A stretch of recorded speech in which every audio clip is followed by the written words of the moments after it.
Attorney Vic, tatakbo ba? Rodriguez, Wala pa balita akong ko. balita. Ha? Malalaman natin pag nag-file ng certificate yan. Mm. Vic Rodriguez, abogado rin yan. Mm.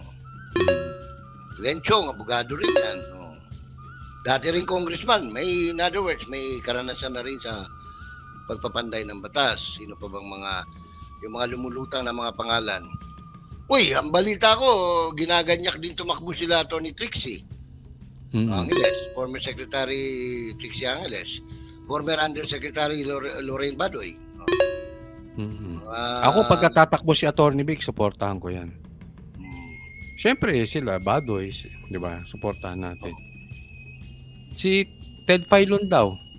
Kaya? Pwede rin. Dating congressman, naging congressman na yan. Tapos, kumuha rin ng abogasya yan. Pero effective kaya bilang mambabatas? Posible. Karamihan ng malapit din sa chicks, magaling maging mambabatas eh. Nadali mo na, may naalala akong kwento mo tungkol dyan eh. Di ba? Ito may nagbanggit. Bantag Tebes daw. Pwede, alam mo, lahat yan pwede. So, tingnan natin kung magpa-file ba sila. Hindi, kung sakaling magpa-file, balita ko, sila Ching Paras, gusto rin tumakbo. Si Eric, may balita rin akong nagbabalak dito po. Party list ata si Ka Eric eh. Ganon? Kung di ako nagkakamali, I'm not sure. Nasa group chat namin, hindi ako masyadong nakakabasa eh. Pero parang, hindi ko sure parang party list. Marami, alam mo, this is a free country. So, pwede naman, tapos himayin natin. Maganda riyan, kung may imbita mo ako doon after October 8, mga October 9, ganyan, pwede na nating talagang himayin. Kasi ngayon, sa Bisaya pa, puro hungihong pa lang ba? Parang bulong-bulungan pa lang yung pagtakbo, wala pang actual eh. Tingnan natin kung sino yung mga early bird bukas. No? Pero gaya na sabi natin, sana mga kababayan natin, payo lang namin, yung iboboto natin yung may resibo. Yung may napatunayan na. Hindi yung porket sikat, kaya tayo nalubog eh. Dahil mahilig tayo sa sikat eh. Oo. Si sikat, iboboto natin, pero wala namang napatunayan. Political maturity talaga. Ako, sa karanasan ko, Coach Ole, hindi pa ako nakaboto ng 12. Hindi mo pinupuno. Hindi ba delikado yun? Hindi naman. Kasi baka kasi ako mapili ako eh. So, madalas, alam mo, first time akong bumoto, nanalo yung presidente kay Digong. Kasi lahat ng binoto kong presidente hindi nanalo eh. May tanong dito, sabi ni Rose Danke, anong opinion ni Manong J about kay Doc Willie? Di ko narinig kasi. Ngayon, ulitin mo kay Rose Danke. Sir J, ano bang opinion mo? Ewan ko kung tutuloy siya kasi nga, di ba, may karamdaman. Just in case tumuloy, o kunwari, tatakbo. Kung, halimbawa, he is given a clean bill of health by the doctor at makakatakbo siya. At sa tingin ko ano naman tawag nito, qualified naman siya. No? Parang si Margo yun eh. Si Margo, marami din nakakaalam. Medical technologies yun. No? May namaliit nila. Si Dr. naman talagang suruhano surgeon, di ba? Si Dr. Willie Ong, magaling na doktor. So, number one concern ng Pilipino ay ang pagpapanday ng mga batas kaugnay sa kalusugan. Wala tayong doktor na mambabata sa mataas na kapulungan. I remember noon, the only time nagkaroon tayo ng doktor, panahon ni Dr. Flavier. Di ba? Kasi noong 87, ang naging chairman ng Senate Committee on Health, si Freddie Webb. Oo, na basketball player. Mabuti na Mm. lang mahusay yung mga staff niya, no? Kumuha siya ng mga doktor, mga researchers. Ganyan. Ganon din ang ginagawa naman ni Senator Bongo bilang chairman ng Senate Committee on Health. Talagang yung allowance niya, yung legislative allowance nila, talagang ginagamit nila to get consultants na mga doktor, medical researchers, ganon, para makapagpanday ng mga batas tungkol sa kalusugan. But it would help kung halimbawa tumakbo si Dr. Ong at ibinoto nyo siya, talagang pwede natin, meron talaga nakatutok dun sa health concerns ng Pilipino. Dahil yan ang number one concern ng Pilipino, ang daming Pinoy ang nangangailangan ng tulong sa kalusugan. At yan ang matututukan ng gusto ni Doc Willie Ong. Kung sakali or ni Dr. Lorraine Badoy. Doktor din kasi yan. Kung sakaling tumuloy siya. Gusto nga tatakbo. At manalo. So, kailangan natin yan. Kailangan natin ng isang magaling na engineer. Na yung talagang na pwedeng tumutok sa public works and highways concern, ng infrastructure concern ng bansa. Health, doktor, at least, or nurse, whatever, no? Maraming tumatakbo noon, no? Pero hindi nga nananalo. Kasi nga, ang Pilipino, mahilig sa artista. Mahilig sa sikat na may pera, na kayang mag-advertise sa telebisyon, sa sinehan, sa billboard, at kung saan-saan pa. So, hindi pa ganun ka-mature. Pagdating sa legislative. Sa presidente, mahusay na tayo. Nakapili na tayong Duterte. Nabudol lang nga tayo rito sa nitong huli. Pero, yun. May chance. Pero sa 12 kasi yan, kinakailangan marunong na tayong pumili. Ang daming tumakbong maghusay na senador. Hindi lang nananalo. Oo, ilang beses yan. Sila Panelo tumakbo noon, hindi rin nanalo, pero magagaling. No? Maraming tumakbo eh. Eto, Sir Jay, kasi hindi ko na lang babanggitin kung sino to. May nakausap kasi kami before. May nakausap kaming dating presidente. Hindi ko nabanggitin kung sino yung dating presidente na yan. Nakausap, ang sabi niya, parang gusto niya magpatakbo ng dapat meron tayong representative na AFP. Sundalo. Pwede. Sundalo. Oo. Kasi para sa defense and security concerns, So nagsuggest kami kung sino yung posibleng di ba walang padahe. Tumakbo noon si Elizar, di ba? Hindi lang nanalo. So kung speaking ngayon tumatakbo yata si Kirubin eh. Si Colonel Kirubin. Kung speaking of kunwari ay ikaw yun, Sir Jay, sinong magandang patakbuhin na AFP? Former AFP or active? Marami. Kahit sino. Kahit active, Ang iba kasi tumakbo mga congressman, nanalo naman yung iba. Hindi, Senate po. Sa national, the last time nagkaroon tayo ng former military man, si Biason. Tsaka si Greg Hunasan. Yun, nagkaroon tayo. Ngayon, walang nakaupo yata ngayon na hindi. Bisbayin ngayong 2025. Sabi niya, so far ngayon, yun, naririnig natin yung pangalan ni Kirubin, naririnig natin yung pangalan ni Bantag.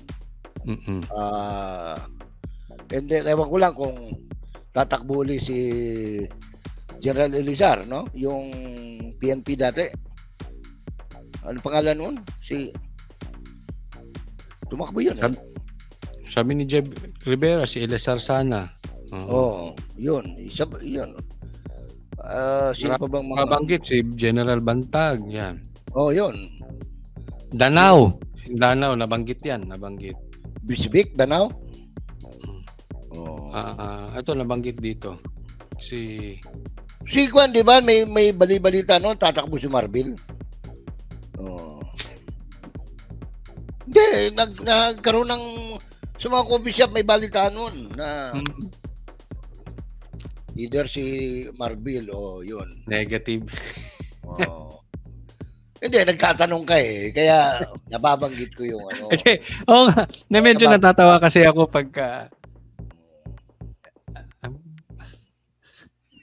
Basta para... Sorry. Ano ba, hindi mo kasi sinabi na talagang matipuno ba na general o kasama pa ayun na yung naman, mag-aasar na naman si Sir Jay. colorful ba ang buhay, checkered ba? Maraming ganong general eh. O ibang klase-klase ang background. Gusto mo ng Medal of Valor? Ayan. Si Rubin, si Ariel. Tapos gusto mo ng talagang no nonsense. Yung walang kinikilingan. Talagang pag sinabing patay kung patay o bantag. Gusto mo naman ng anong tawag to?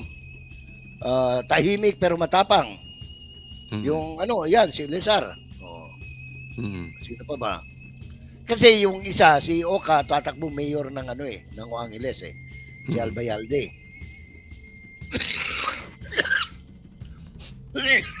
Nababasa ko yung mga pangalan na mga Hoy, tumigil kayo dyan sa mga nagsasuggest na pangalan na yan. Inabanggit kasi nila. Hindi, na-jaryo yan di ba? Na, anong tawag to? General Marbil is interested, no? Pero ewan natin kung tutuloy siya, no? Ayun, sabi nung editor, si Magalong coach. Oo, yun. Kung gusto mo talaga ng officer, gentleman, tapos may pinag-aralan, unquestioned, hindi mo pwedeng questionin yung pagiging independence and probity, yan, si Magalong yan. Actually, sa amin, sinuggest ko yan. Yan ang kasi suggest ko si Magalong. Proven yan doon sa Mama Sapano. Talagang sinakripisyo niya yung karir niya maging PNP chief para lang lumabas yung tunay na resulta ng investigasyon. Kaya ganun dapat. Tsaka hindi niya tinanggap di ba? Hindi niya tinanggap yung alam niya palpak, hindi niya tinanggap. No. Kasi kahit na may kapalit na posisyon, prinsipyo prinsipyo, tsaka findings siya. Professional siya, investigador Hindi naman siya katulad ni Akop na pabida lang ipipilit ni Akop na hindi cleared si Vice President sa COA, sinasabi ng COA, hindi walang mali sa everything was in accordance with law and rules and regulations. Umihirit pa rin si Ray Akop ito, pinakamatapang na sundalo daw. Si Trililing. Sino? Si Di ba Trililing. gusto mag-mayor ng sa Caloocan? Caloocan. Sus, Joseph. Alam mo, may bahay ako sa Caloocan. Ewan ko kung makakakuha siya kahit 10 boto ron sa subdivision namin. Hoy, mga taga Caloocan, mahiya naman kayo ha. Pag nanalo pa to si Trililing dyan sa lugar ninyo. Pero alam mo ha, nag-ikot siya doon, merong kuha. Walang pumapansin sa kanya. Si Isko, hindi mo pwedeng palabasin ng Maynila na mag-iikot na hindi pagkakaguluhan. Wala. Si Trililing wala. Palagay si ko naman Trillanes, talo na yan. Wala. Kahit anong takbuhan niya, kung wala nga ibang tatakbo, si Trillanes tsaka yung nagbebenta ng mani doon sa kanto ng sa Andaan, ilalaban ko. Mananalo pa yung nagbebenta ng mani. Laban kay Trillanes. Oo. Baka kilala pa ron no? Oo. Tsaka wala, ano bang napatunayan niya? Pahirap nga kaisa-isang batas na naipasa niya sa Senado noon, yung continuing education. Naging problema pa lang yan lahat ng professionals Marusay. Wala yan. O sige, tanong tayo ngayon. tanong tayo ngayon kay babasahin natin yung mga tanong nyo kung may mga mangilang-ilang bago tayo magtapos yung mga tanong natin kay Oo. Sir J. Alas 10:30 na pala. Mm. Sige. Sige, yung mga ano. Napasarap tayo. Oo. Go ahead. Sige, antayin natin ha. Antayin natin yung mga tanong. Kasi dito ngayon ang mga komentaryo nila, no way sundalong kanin. Magalong po may paninindigan. Ako iboboto ko yun kung si Magalong tatakbo. Oo. Yun. So far sa mga binanggit mo, dalawa pala, ako ngayon, so far, yung alam kong tatakbo talaga, dalawa pa lang ang napipili ko, napupusuan ko. Dalawa pa lang. 12 yan eh. Oo. Sino? Hindi mo nababanggitin yung ano. Wag mo na. Hindi, so, kung pwede naman banggitin na, kung record at record lang sa pagiging mambabatas, tsaka si Marcoleta, tsaka si Bongo. Yun pa lang. Sa kanilang lahat, yun pa lang ang napipili ko. Napupusuan ko pa lang. Hindi ko pa napipili, napupusuan ko lang. Oo. Na posibleng sila ang ano. Oo. Nasa kumbaga sa short list. Diba? May tanong dito, si Banat Bay, wala bang balak tumakbong senador? Wala po. Malabo yan. Sino? Walang plano si Banat Bay. Teka muna. Party list.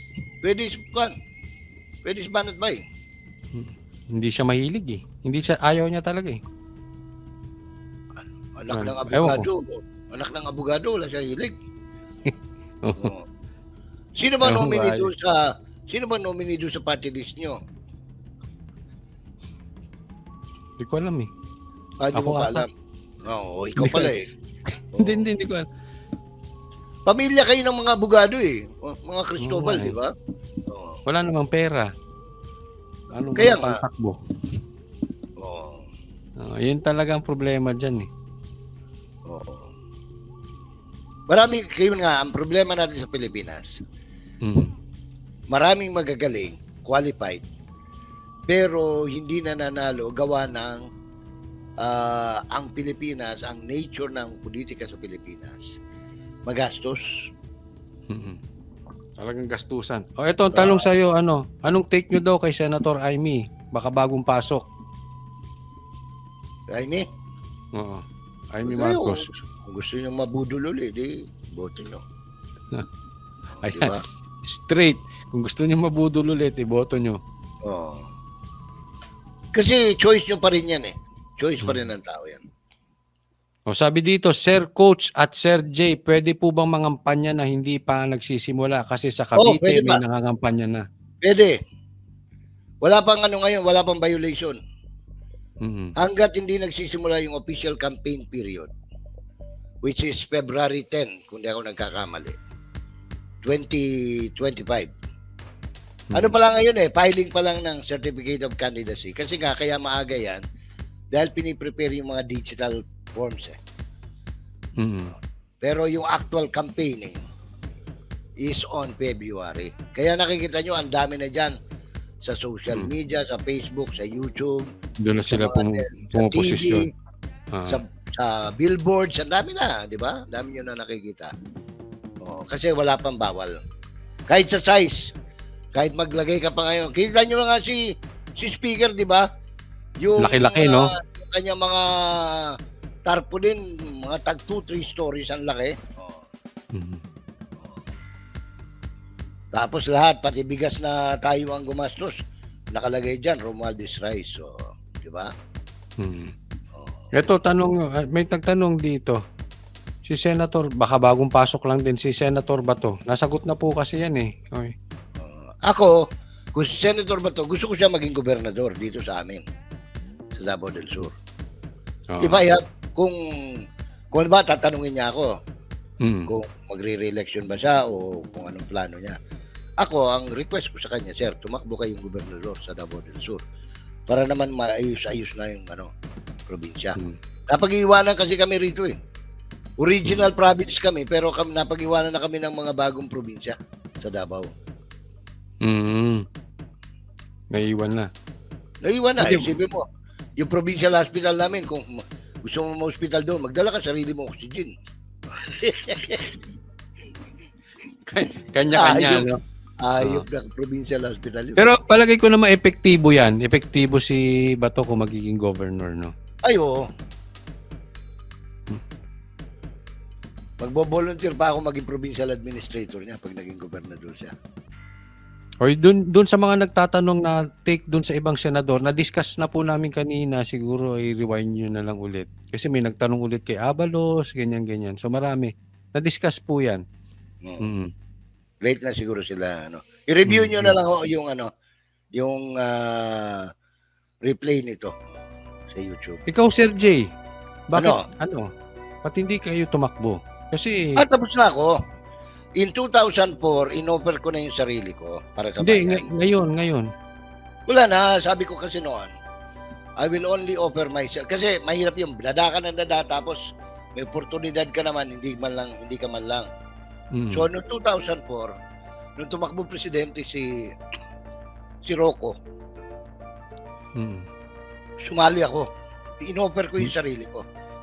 Sabi ko sa taong bayan, ako, willing ako maglingkod. Dahil qualified naman ako. Di ba? So, unfortunately, biktima ako ng Hello Garci. Nanalo sa eleksyon, natalo sa bilangan. Yun. So, tapos na. Kasi sabi ko naman, ano naman yan? Common problem natin. Hindi, tsaka ako, pag sumali ka sa isang sistema, di ka nanalo, wala silang narinig sa akin noon. Di ako bitter. Talo talo. Di talo. Ganun lang. At least, na-offer mo yung sarili mo. Ito, ako, anak ng isang magsasaka, gustong tumulong sa inyo. Meron po akong 2 kurso sa college, may master's degree po ako, lahat. Qualified ako. Pero ang sabi ng tao noon, oo, nanalo ka, binoto ka namin, kaya lang ang sistema, hindi ka naman nabilang. Pasensya ka. Bukod, alam mo, yan ang bukod sa election natin, yan ang problema eh. Wala pa kasing noon, wala pang... Pera at saka dayaan. Coach, wala pang noon eh, wala pang machine. Mano-mano, no? Mano-mano. Oo. Yung lang noon, bilangan. Di ba, nakapan nga yung Hello Garci. Di ba? Nanalo si Fernando Po Jr., naboto si Fernando Po Jr., natalo. Panalo yun eh. Panalo. Nanalo si Loren Ligarda, hindi rin nabilang ang boto, sinulihan na upo. Di ba? Nanalo daw ako, nanalo si Chavez, si Yasay, si Barbers Bobby Barbers, hindi kami nabilang yung boto. So, hindi kami naging senador. Ganun lang yun. Ganun. Tama. Alice Miel, maraming salamat po. Ito, last question. Si Jimmy Bondok. Jimmy? Kung si Jimmy tutuloy, kung tatakbo, ibubugan. Kung consider ko, number 1, bata. Pangalawa, abogado. Pangatlo, tawag ito? Ang sincerity niyan, paglilingkod bayan, subok ko na. Grabe yan. Nung naglingkod pa yan sa PAGCOR, lahat ng public service. Yun, kung tatakbo siya, ha? Kung tatakbo. Tsaka solid yan. Solid Duterte rin yan. Duterte, Tapos, anong pangalan to? Tapos may Baluarte rin. Kasi yung apelido niya, kilalang apelido yan sa Pampanga. Malaking butante ang Pampanga. One of the biggest. So, yan. Dapat i-consider mo rin kasi. Dahil ako nga, labes na akong bumoto, hindi na nanalo binoboto ko kasi mga walang Baluarte. Dapat may Baluarte. Pero siguro, kung alam mo kung sa tingin ko kung kakargahin ng PDP, posible. Posibleng manalo yan. Tsaka kailangan natin bagong dugo. Young blood. Correct. Bata, maprinsipyo, hindi pa kinain ng sistema. Correct. Yung sistema natin, grabe talaga, kakainin ka. Pagka hindi ka marunong lumaban at medyo mahina-hina ka, weak hindi ka matatag. person ka, kakainin ka ng sistema. Ito bata, bago pa eh. Galing sa matinong pamilya yan. Ito, last question na OE 67. Tanong, paano naman tayo makakasiguro na walang dayaan sa darating na eleksyon? Kita naman natin ang galawan ng mga gahaman. Oh, anong take mo dyan? Ako, malakas ang sampalataya ko sa chairman ng COMELEC ngayon. Kay Chairman Garcia. So, yun. Alam mo, bigyan muna natin ng chance. Hindi, tsaka matinong tao yan. Ako, I can guarantee you. Dahil naging partner ko yan. In the practice of law and seeking justice. Number 1 yan. Kaya kita nyo ang daming binago, di ba? Pagkaupo niya, di ba? Ilan ang na-disqualified sa mga fraud organization ng CBP-NPA. Marami na. O, di ba? Ilan na lang natira. Malamang-lamang, 2 pa riyan, hindi na rin makakabalik. Diyan sa mga party list na yan. Dahil, anong tawag nito? Makikita mo rin, may screen na ng gusto ngayon eh. Lalo na yung convicted, child abuser.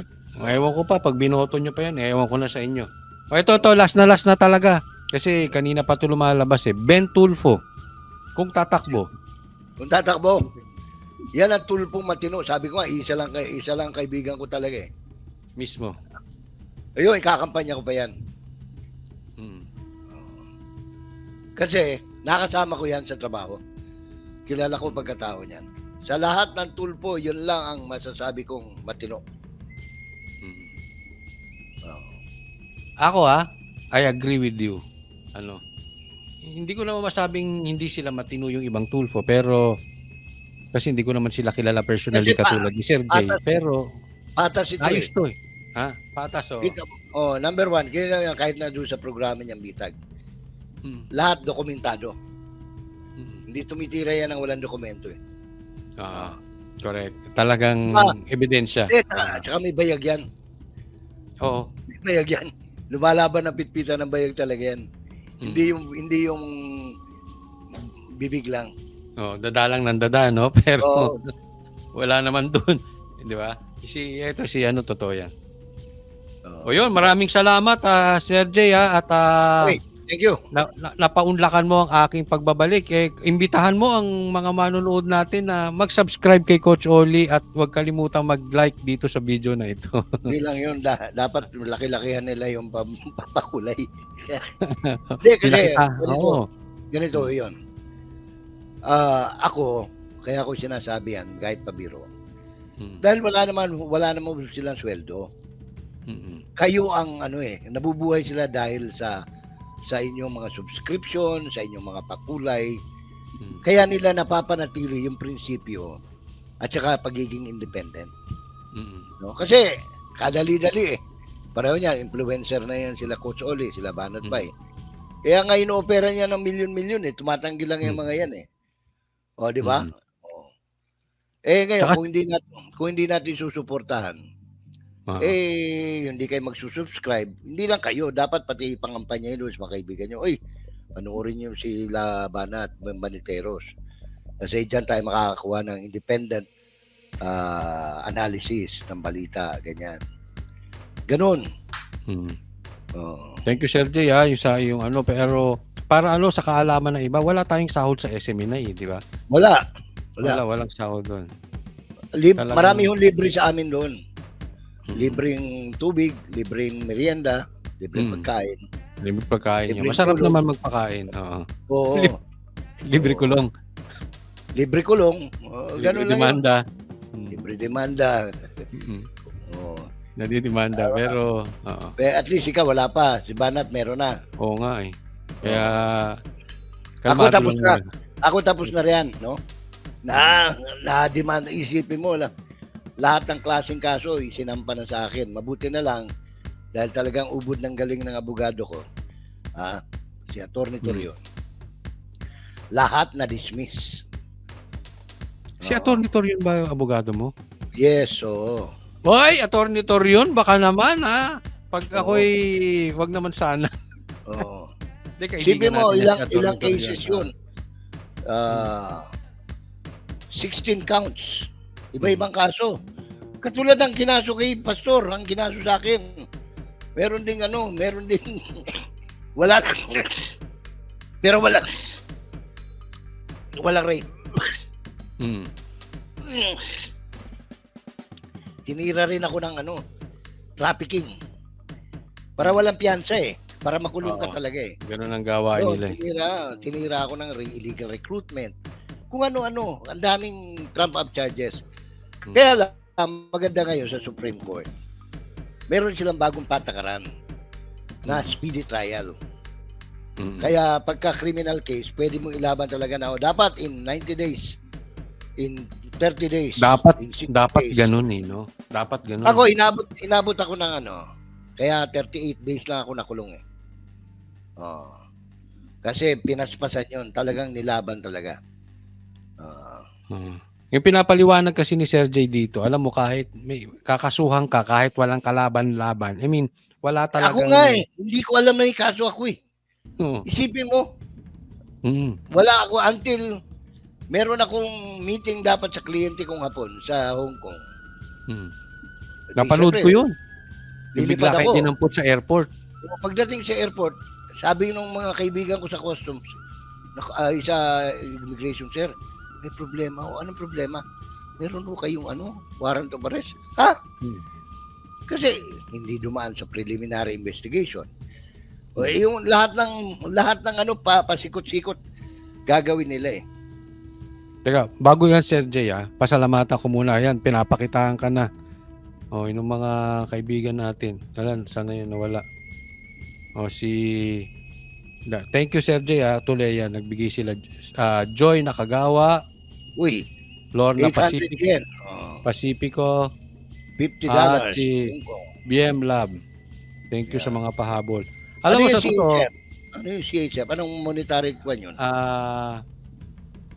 Abroad yun di ba? Abroad to Frank. Alam mo, doon ako nabilib dito kay Sir J para sa kasi nung nahuli si Sir J, blinag ko yun. Sabi ko, ang pagkakasabi ko, pag tumahimik si Sir J, alam na natin.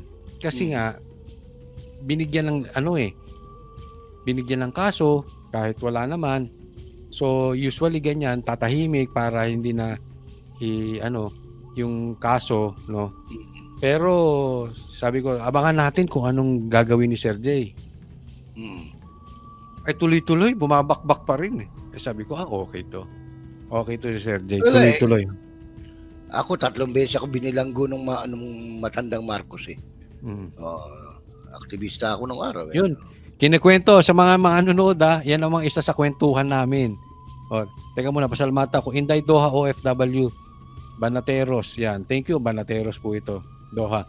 Yung kwentuhan namin na panahon pa ni Marcos Sr., inaano na to si ginigipit na to si Sir J. Pinakulong kayo. Kay senior pa lang.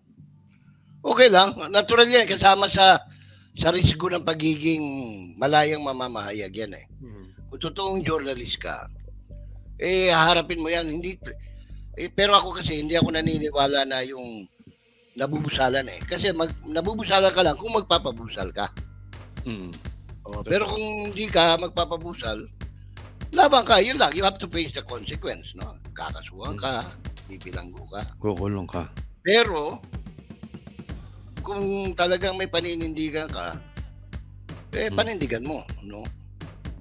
Alam mo kaya yung political prisoner, Ofelia Aquino, maraming salamat. Yan ang dapat ang maging batas natin Dapat pag kinontest at yung pagkakademanda at pagkakakulong ay dahil lang sa iyong political leaning, dapat kahit ano pa man yan, dapat lahat yan may piyansa. Kasi marami talagang ikinukulong or kinakasuhan dahil hindi ka lang panig doon sa kanilang pang-uuto, pang-aabuso, hindi ka lang kapartido nila, hindi ka lang, ayaw mo lang sa kanila, ipinakukulong ka.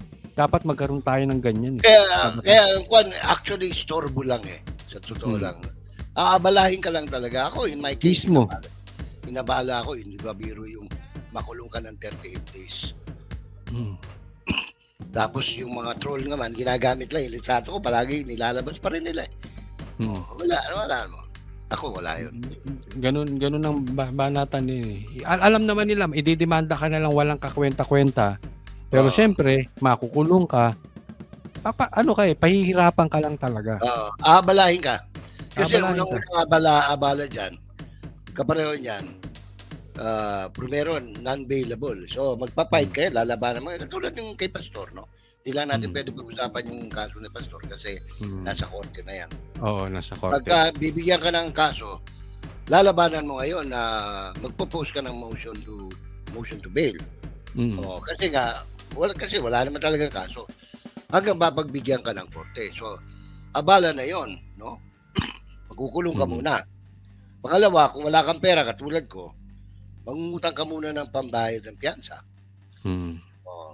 At saka habang nakakulong ka, tahimik ka ngayon. Wala, hindi ka makakaano. Hindi ka makaano. Tapos magbabayad ka ng abogado. Wala namang abogadong libre. Diba? Maraming abogado nagpapautang. Ako hanggang ngayon, may utang pa ako kay Atty. Torion. Hindi ko pa nababayaran siya. Dahil, anong tawag nito? Napakabait at napakagaling yan si Atty. Torion. Mahusay. Hindi. Magaling, alam mo, bihira yung magaling na litigation lawyer. Maraming abogado. Pero yung umaharap sa korte? Correct. Iba yun. Noon ngang panahon namin, may kwento ko lang sa iyo, Oli. Sabi niya, Tito, ganito gawin natin. Alam mo, primerong manifestation niya sa abogado, 4. Motion to quash, motion to post bail, motion for house arrest, motion for hospital arrest. Kaya sabi ka agad nandiyan, sa alin ba gusto mong unahin natin dito, attorney? Kasi puro agent lahat yun eh. Okay, kung di ka magaling na abogado, magagawa mo ba yun? Pagsabay-sabay. Galing nung ano niya. Mahihilo ang doktor, mahihilo ang judge eh. Yun, galing. Sabi, magaling, matalino, humble pa. Humble yan, totoo yan, sa totoong buhay. Humble si Atty. Torion. Pag nakausap mo, parang hindi abogado eh. Tsaka nakakatuwa yan, no? Nakakatuwa dyan sa kaso ng KOJC. Yung kami mga consultants, wala akong miyembro sa amin ng KOJC. Ako, Oasis of Love, Catholic Charismatic. Si Atty. Torion, Muslim. Si Atty. Jambala, si Abe. Jambayan, no? Protestante, Baptist. Si Iba-iba, Atty. no? Si Atty. Yung babae. Atty. Dina? Dina, Oo. Protestante rin. Talaga? Protestante. Walang ano sa amin. Abila. Kasi akala ng iba, sabi nga di ba, yung iba, miyembro na rin kayo ng kulto, yung ganon. Hindi, pinaglalaban namin dito, kliyente. Yung pinaninindigan ng kliyente. Tsaka tama naman talaga eh. Oo, alin ang tama? May nagbigay from Japan, hindi ko lang mabasa pangalan eh. Salamat po. Marami dyan, mababait yung mga taga-Japan. Okay, so okay. Thank you. Salamat. Maraming salamat, Sir Jay. Kita-kits po tayo ulit. Pag nag-Manila ka, message ka lang. Akong bahala sa'yo. At pag nagdabaw kami, kita-kits tayo dyan. Magpasabi lang kayo. Thank you, Sir Jay.